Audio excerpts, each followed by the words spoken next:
د اختر شپه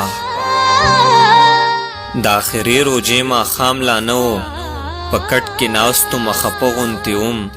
د خپل کور خلک راته هم حیران وو، ځان راته داسې ښکارېده ملګرو لکه چې ورک د قافلې نه یمه. په دې سوچونو کې ډوب شوی ومه چې ناګهانه 10 کلن بچی مې په منډه منډه زما خواله راغی، زما په غېږ کې سر کېښودلو، راته یې وې بابا خبرې یې که نه؟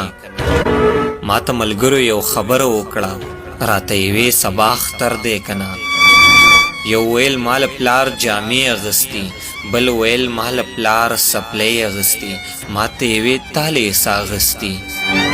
ما ورته وې لږ غوندې صبر وکړئ، زه مې پوښتنه له بابا کومه. بابا زه هم نوې جامې خوښوم، مال به هم نوې پیزار اخلي. بابا مونږ حق د سیالۍ نه لرو څه؟ ما ویل ولې نه نیازبین بچیا، تاله به هم نوې جامې اخلم، تاله به هم نوې پیزار اخلم. چې زما خبره واورېدله، زما له غېږې نه یې منډه کړله، په منډه منډه د کوڅې طرف ته خپلو ملګرو ته یې چغه کړله ماله به هم بابا جامې اخلي. دی لا کوڅې ته رسېدلی نه و، زمونږ د کلي په یو غټ جومات کې اعلان شروع شو چې سبا اختر دی. د دې اعلان د ختمېدلو سره د هر طرف نه هوایي ډزې شوې. د هغه ډزو سره سم ملګرو زما تر غوږو یو اواز راغی، بابا رامنډه کړه 24مه.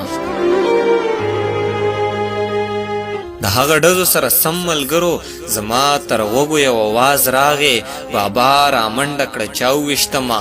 ما خپې ابلخپې کوڅې ته منډې کړلې چې مې د کور دروازه خلاصه کړله. ما خپل بچی په وینو سرو ولیدو. ما چې په غېږه کې راوچت کړلو نو زما بچي په آخري سلګو کې زما نه بیا نوې جامې وغوښتې. والها علم مې تر کوڅې راغې، هم هغې خلکو راله ډاډ راکوو د چا د لاسه چې په ویره خته وم. ما خپل شهید بچی سینې ته جوخت کړو، د کلي خلکو ته مې سوال وکړو، زما د کور ډیوه مو ووژله، د بل چا کور کې تیاره جوړه نشي. د دې خبرو نه ګریز پکار دی، له هوایي ډزو پرهیز پکار دی.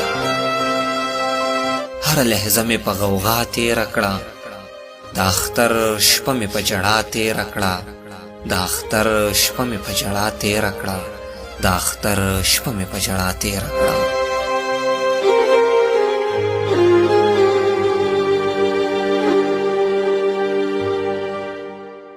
زمونږ چینل نوی ویډیوګانو دپاره سبسکرایب کړئ او د ګنټۍ نشان ضرور دباو کړئ چې زمونږ د ارمان ټي وي نوی ویډیوګانې تاسو ته